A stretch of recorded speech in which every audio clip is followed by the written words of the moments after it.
आपण पाहत आहात सत्यदर्शन न्यूज। देशभरातील 75 चित्रकारांनी नवी दिल्लीत भगवान रामाची अनेक रूपे भिंतीवर साकारली। संपूर्ण देशभरात राममय वातावरण असून देशभरातील 75 चित्रकारांनी नवी दिल्लीत भगवान रामाची अनेक रूपं साकारली आहेत।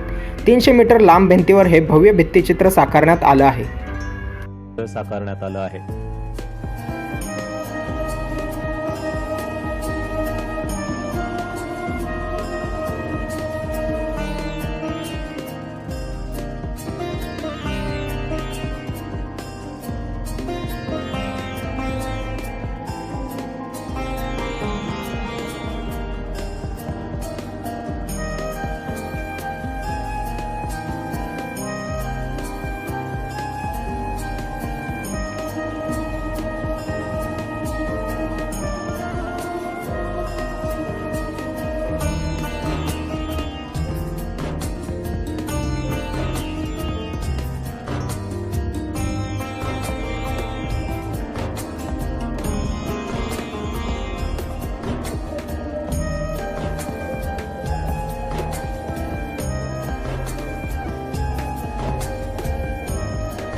सत्यदर्शन न्यूजला लाईक करा, शेअर करा, सबस्क्राइब करा।